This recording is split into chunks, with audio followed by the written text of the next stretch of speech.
palakpakan po natin. Atin na pong nasisilayan. Ang mga nangunguna sa parada ay walang iba kundi ang mga PNP mascot. Si PO1 Batong, PO1 Magalang at si PO1 Matapat. Palakpakan muli natin ang ating PNP mascot. Butog! Ano naman yan?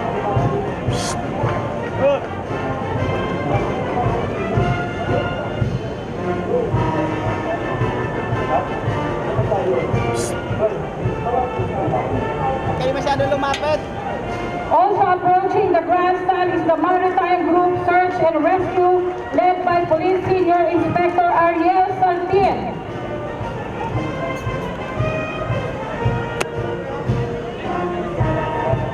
Okay, sasapaw.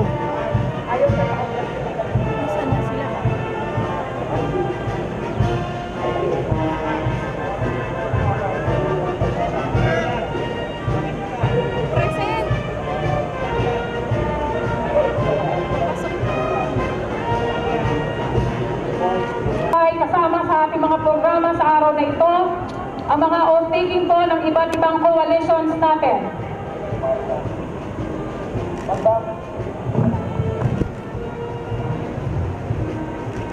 Ladies and gentlemen, approaching again is the Maritime Group Search and Rescue Team led by Police Senior Inspector Ariel Saltin. Jonathan. Yo. Maritime Group is tasked to perform all police functions over Philippine territorial waters and rivers. The team is responsible for the conduct of anti-sea jacking operation, close quarter battle, explosive ordnance and disposal, search and rescue operation, and suppress pursuit other terroristic acts at sea, piers, ports, and harbors. Ladies and gentlemen, the Philippine National Police Maritime Group. Nearing the grandstand is the PNP Special Action Force. The PNP SAF is highly trained, compact, mobile, and hard-hitting unit. The PNP SAF also provides search and rescue team during the disaster. The same team is led by Police Senior Inspector John Felix Pascual Jr. Ladies and gentlemen, the Philippine Special Action Force.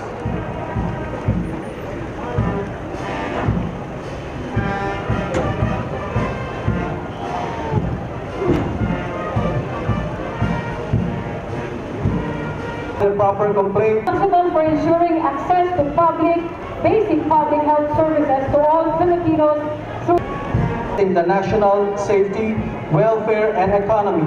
palakpakan po natin ang DOST Pag-asa.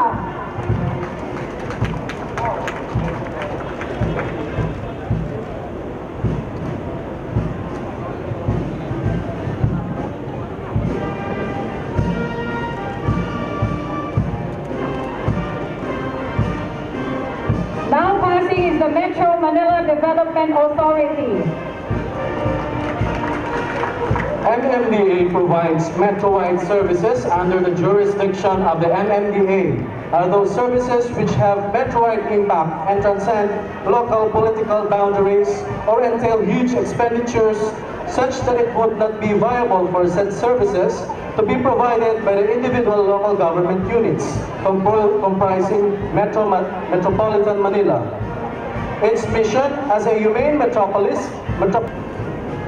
the MMDA is in charge of the monitoring and coordinative functions and in the process exercise regulatory and supervisory authority over the delivery of province-wide services. Based on the Memorandum of Agreement executed among the member of local government units.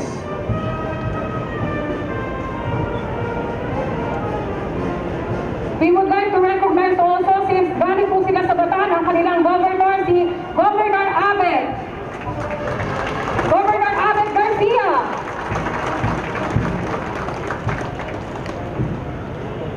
Bataan is the first drug-free province.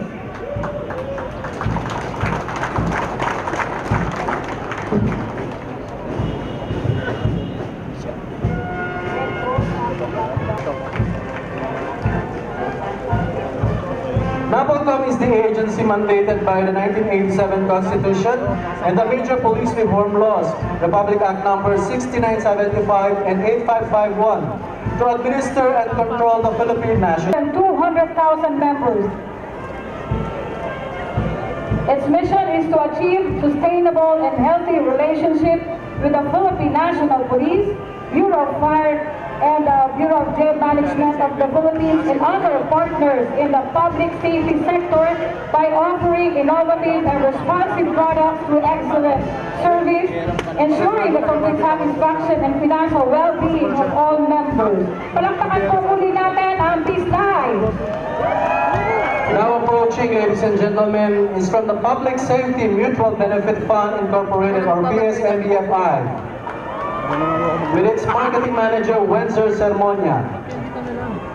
It is the accredited insurance provider of the Philippine National Police.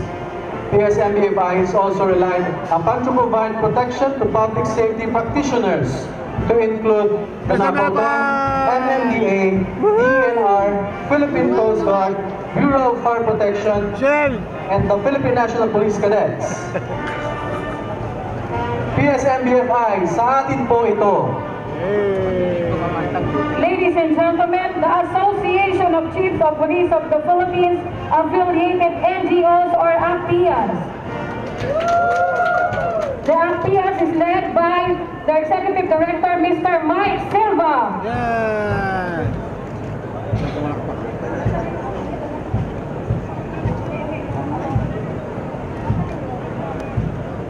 Tama to, baka mabusan na ako ng ano eh. Ng battery. Isipin mo muna.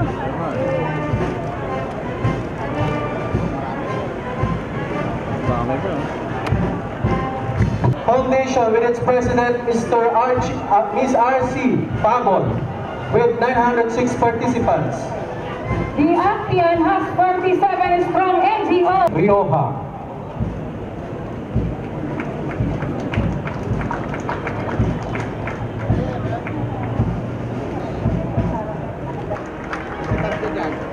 Yung nasa gitna po, boss. Hindi ko napansin. Nandun siya, oh. Nandun mo sa baba. Sir, harap dito, sir.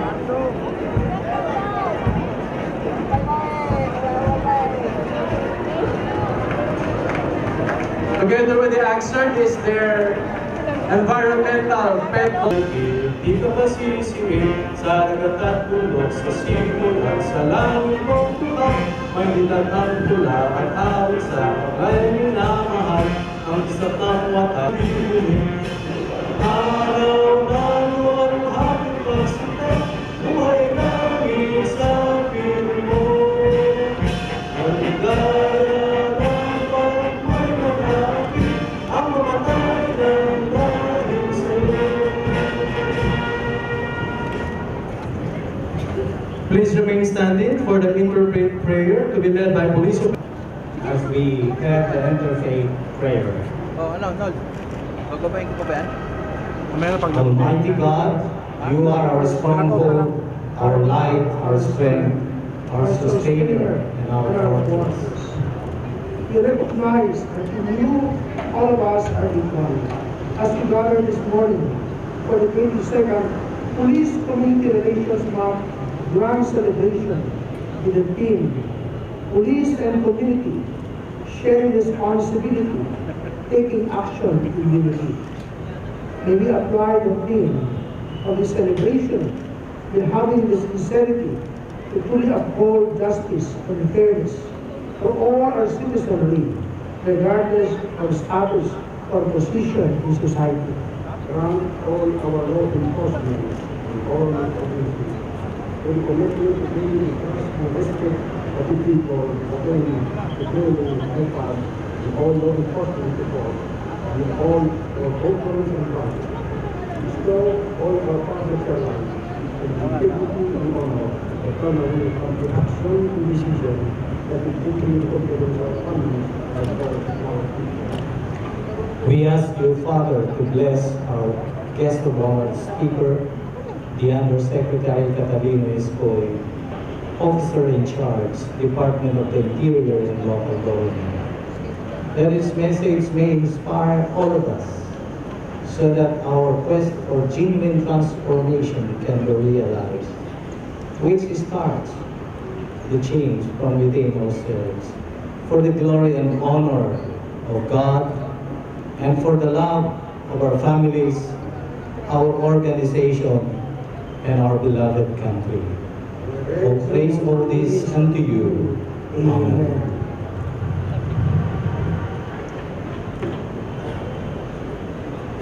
Please take your seats. Marks. To our guest of honor and speaker, Undersecretary Patalino, the officer in charge of the Department of Interior and Local Government. Third, Pato General Sir, to the members of the PNP Command Group, to the local government officials, headed by Governor Garcia of Bataan, as well as representatives from other municipalities and cities, distinguished guests, fellow workers of government, ladies and gentlemen, good morning. Last July 3, we had a short but meaningful kick-off ceremony of the Police Community Relations Month, which was led by no less than the Chief of the Philippine National Police, Police Director General Ronald Bato de la Rosa. This morning, we shall proceed to cement the collaboration we laid out with our partner government agencies, non-government organizations, and corporate partners. Today, we witness a huge gathering of visionary leaders both from the national and local government units, the throng of thousands of supporters of the police organization from the cross-section of our society, including our resident foreigners from different parts of the world, converging in Camp Crame, pledging their strong support and standing united against criminality, illegal drugs, and terrorism. Therefore, let me welcome all of you to the grand celebration of the 22nd Police Community Relations Month. Thank you, mabuhay, and God bless us all. Thank you very much, sir. Programang rehabilitation para sa ating mga surrenderers. At upang pagtibayin ang ating suporta, masasaksihan ngayon ang ceremonial covenant signing and pledge of support to anti-drug campaign.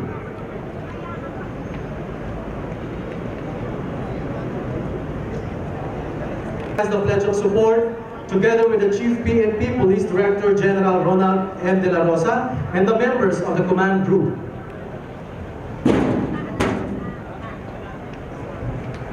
Together with the Director of Police Community Relations. Okay, baka siya, sir.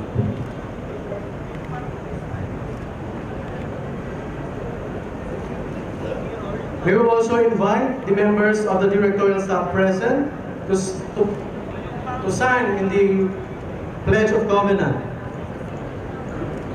We will also call on the President of RAPI, the local government executives, and the Presidents of the National Coalition and PNP advocacy groups.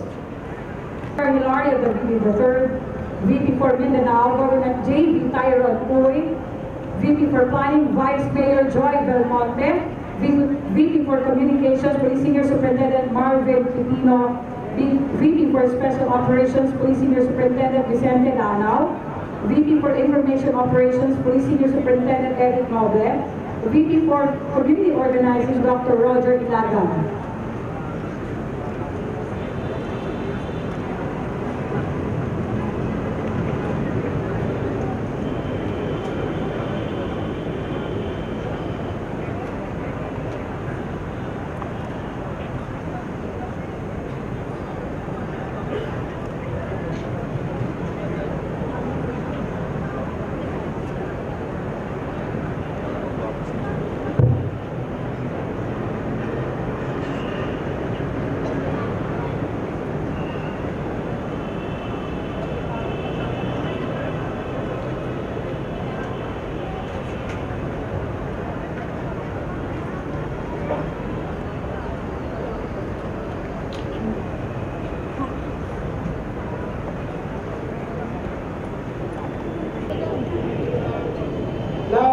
Magitin ang pangalan ng koalisyon.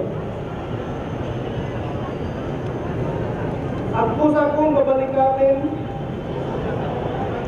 ang mga pananabutang ito para sa ikabubuti ng ating pamayanan at ang ating bansa. Kasiyahan nawa ako ng Diyos.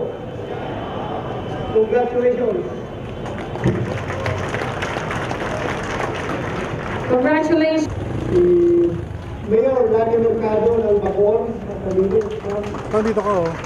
Dito mo para malapit si ako. Mayor Ferdinand Estrella ng Baliwag, Bulacan, si Mayor Antonio Joseph Enton ng Hermosa, Bataan, Oh, baka? si Mayor Jenny de la Fuente ng Pinas ako ng Samar, show po ako. Bataan, Ayun. si Mr. Philip Salvador, former President of Actors Guild of the Philippines and intact National Tukhang Advocacy Vice President. Ba't pinagilid yung mesa? Sabi tayo? Naborgan Commissioner, Pag-Isardo, Serapio, Jr., Tapos lilim tayo. Pilia, Director, Derek Arnold Carrion, So, ba tayo dun, no? si Si ano eh, hindi ikaw. Lieutenant Colonel Glenn De La Rosa. Anyway,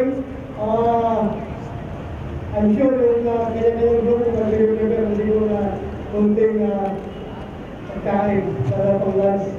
Natin ngayong umaga, nais ko po munang iparating ang taos-puso kong pagbati sa inyo lahat sa pagdiriwang natin ang 22nd Police Community Relations Month.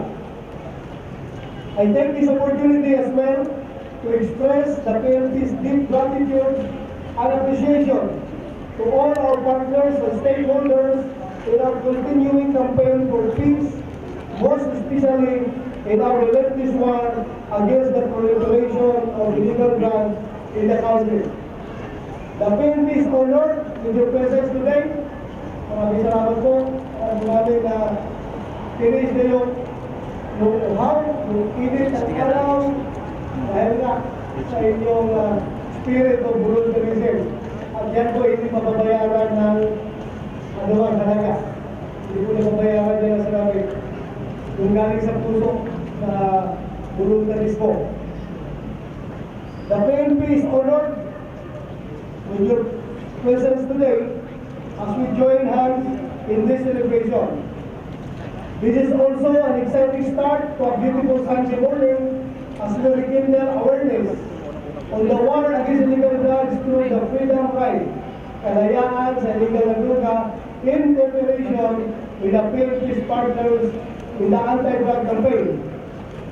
The National Bicycle Organization and other agencies from both the public and private sectors.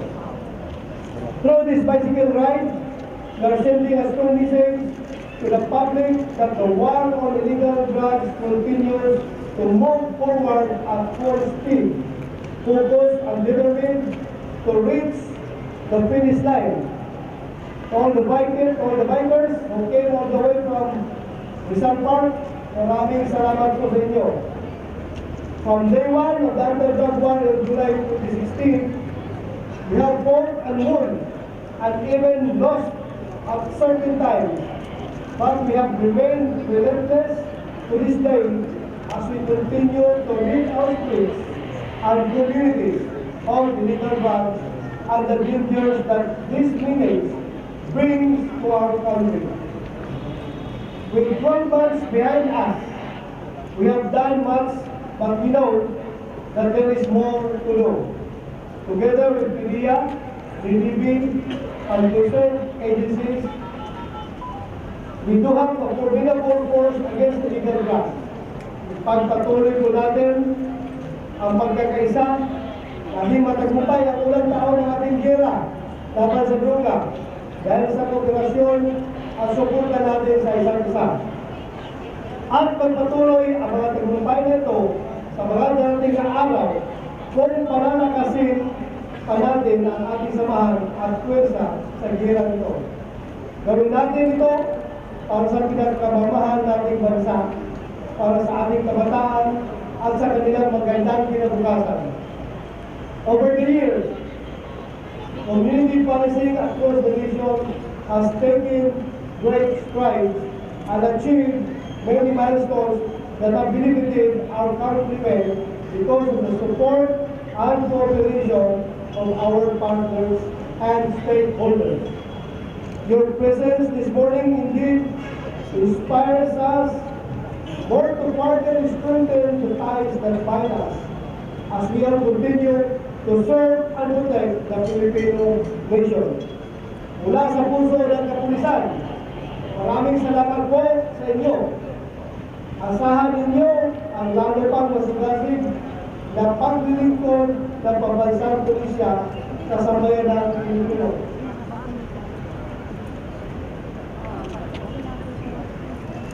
May I now have the honor to introduce to you a fellow public servant who is as committed to the relentless campaign for peace and security across the nation as we all are. He is not new to the world of policing, having been a police officer for more than 3 decades. He is a member of the Philippine Military Academy class of 1981, where he was the first captain or class baron. Yung baron po, yan yung pinakamagaling sa buong ganit ko. Kaya pinakamagaling, pinakagwapo, pinakapatikas. Kaya makita ninyo yung ating gusto ko na speaker ngayon. Yan po yung pinaka sa lahat. In his more than 30 years in the uniform service, he held various posts with distinction, earning medals, commendations, and other awards for his remarkable service. Among his significant assignments were as Deputy City Director of Davao City Police Office in 1989, a 4-year tour of duty as the Provincial Director of Davao Oriental until 2005, and thereafter as Davao City Police Chief until 2007 under then Mayor Rodrigo Roa Duterte. His earlier assignments included being Senior Edicam of then Secretary of National Defense Fidel B. Ramos. He later served as Executive Assistant and Special Assistant to Secretary Ramos when he became President. Before retirement from the PNP, he held, among others, the post of Director for Personnel and Records Management, Director for Human Resource and Doctrine Development, and Director of the Special Action Force, among others. He retired from the police service in 2013 with the rank of Police Director. Today, he holds the distinction of being the officer in charge of the Department of the Interior and Local Government, a post he holds in the current capacity as Undersecretary for Public Order. Ladies and gentlemen, as warmly welcome the officer in charge of the Department of the Interior and Local Government, Yusik Catalino East Point.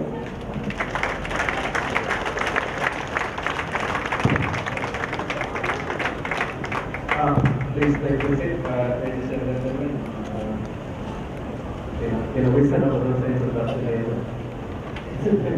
PNP, maraming salamat sa mga kababayan, maraming magandang umaga, magandang Sunday morning sa inyo lahat. Gusto ko rin i-recognize ang ating mga pangunahing mga bisita sa araw na ito. Sa pumungan nyo ni Governor Ahmed Garcia ng Governor ako tayo yan.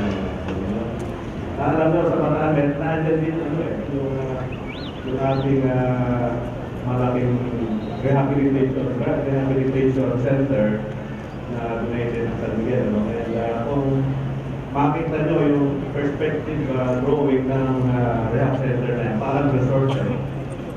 we are worried na baka yung mga papasok ng mga representatives dyan, hindi na ayaw na lumabas. Kasi parang kulang na lang yung mga guest house na kulang yata dyan eh. So we are awaiting kung kailan may inauguration. That will be a big help sa ating effort for rehabilitation and integration ng ating mga drug dependent. Now I understand why na-move to Sunday today. Yung activity na to, this was, I understand, initially scheduled last Monday, right? Sa dami ng participants natin today, magka-traffic tayo masyado sa loob ng kampo kung tuloy natin ito last Monday. And seeing all the participants this morning, it builds confidence among us in the government na malaki ang makagawa natin sa current program ng ating pamahalaan, which is scheduled in the campaign that it was anti-illegal drugs, anti-criminality, and anti-corruption. Dinagdagan po natin yan, anti-violent extremism. So, apat na po ang program ng ating government, particularly ng Department of Interior and Local Government. Kanina, yung mga nagparada, nakita natin kompleto. Meron mga grupo against drugs, anti-illegal drugs. Meron tayong grupo na anti-drugs o anti-corruption. And meron din grupo na anti-criminality. And yan mo ay talagang sinusuportahan ng ating Department of Interior and Local Government or in the PNP part agencies. And kontento po tayo ngayon, hindi po yung ating mga sugaliros na dito. Si Green Lantern yan, last Pacman, Superman, hindi nakagrin, hindi ko parang bigyan na talaga yung Green Lantern. Anyway, welcome po kayo lahat.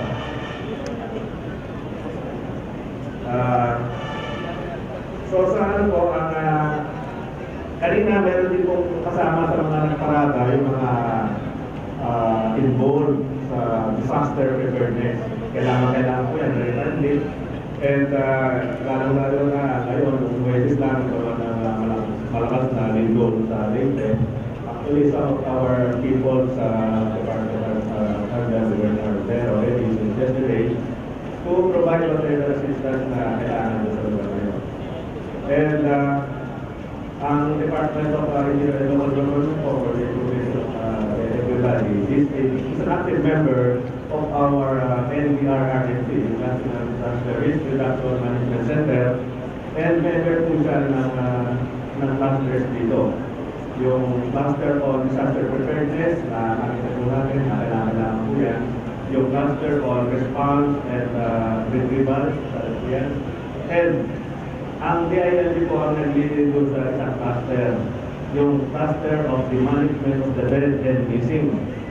And right now in Marawi, very active po ang ating mga miyembro dyan.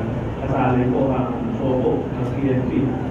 Doon sa retrieval, identification, and proper disposition of the dead bodies.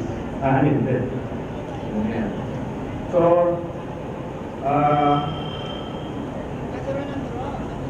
sa natin, 22nd Police Community Relations Month. But for us, Police Community Relations is a year-long activity. Only now that we are giving emphasis on it, but it should be a year-long activity.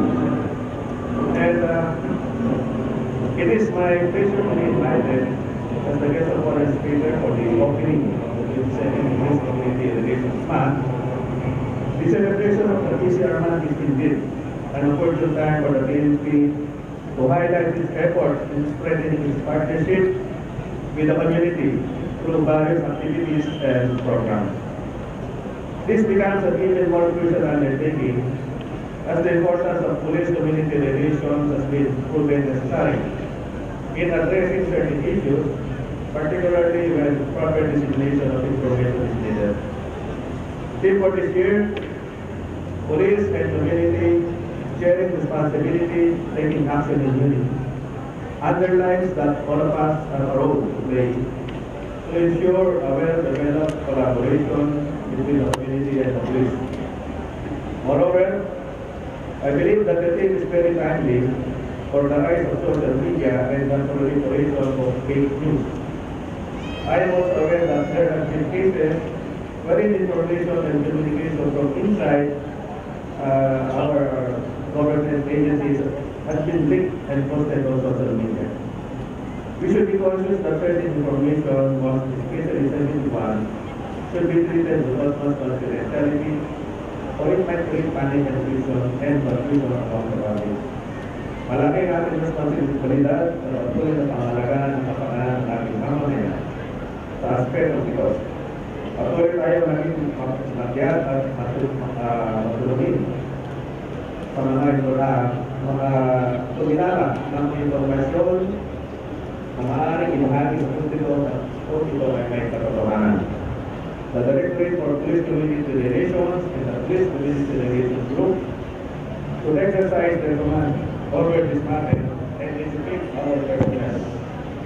Our efforts will reflect our sincere dedication and commitment in providing a more efficient and responsive public service. In this regard, let me acknowledge the Directorate of Police Community Relations, headed by Police Superintendent Constantino, and the Police Community Relations Group, headed by Police Superintendent Gilbert Cruz, for their untiring effort in discouraging the activities for distress commemoration of PCR masks. Keep in mind that fostering positive relations and maintaining positive perception from the public is a fundamental undertaking. The support and cooperation of the people not only make our job easier, but more importantly, it fuels our determination to follow the law and be ideal public servants. To everyone, I do hope that as we celebrate the PCR month, all of us will get to enjoy the various activities and at the same time be more inspired to pursue our ultimate goal of achieving good relations with the members of our community. Sama-sama po tayong lahat dito. Maraming salamat sa inyo lahat. Thank you very much, sir, for that wonderful message. We shall now proceed to the presentation of flag of appreciation to the guest of honor and speaker. May we request again Police Director General Ronald N. De La Rosa to present the flag, to be assisted by the members of Command Group and the Acting Director of PPCR, Police Chief Superintendent Moran Constantino. Citation reads, flag of appreciation is presented to Undersecretary Catalino Escoy, Officer in Charge, DILG. In grateful appreciation of his invaluable support to the Philippine National Police as the guest of honor and speaker during the 22nd Police Community Relations Month. Grand celebration with the theme, Police and Community, Sharing Responsibility, Taking Action in Unity, given this 9th day of July 2017 at the National Headquarters, Philippine National Police. Likewise, a token is also presented to our guest of honor and speaker, which is a painting which depicts unity and teamwork in the organization, where a group of people are holding one big key, the key to harmony and solidarity between the PNP and members of the community. Sir, dito sir. Sir, dito. Sir.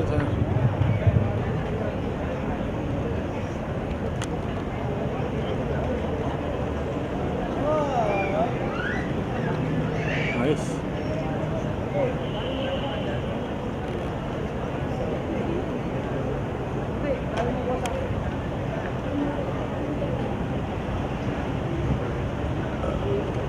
Oh, mamatcha pa ulit? Hindi na. Naganda nun. At magsitayo po ang lahat at awitin po natin ang Pilipinas kong mahal.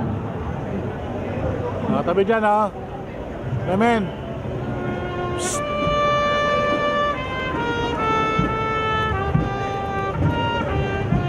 Tulungan sila doon. Tulungan sila doon.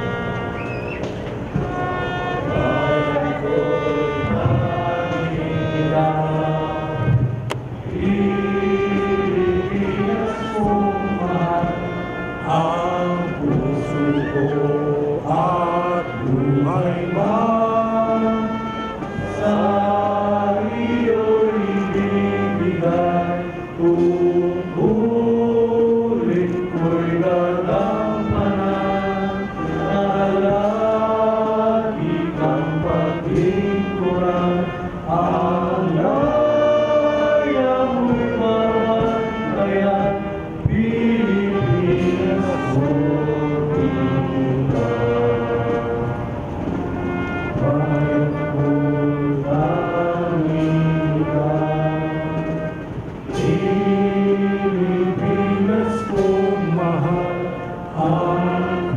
subukan buhay man sa iyo'y bibigay. Tuturin mo'y gagampanan na lagi ang pagbigyan. Ang bayang mo'y kabantayan, Pilipinas ko'y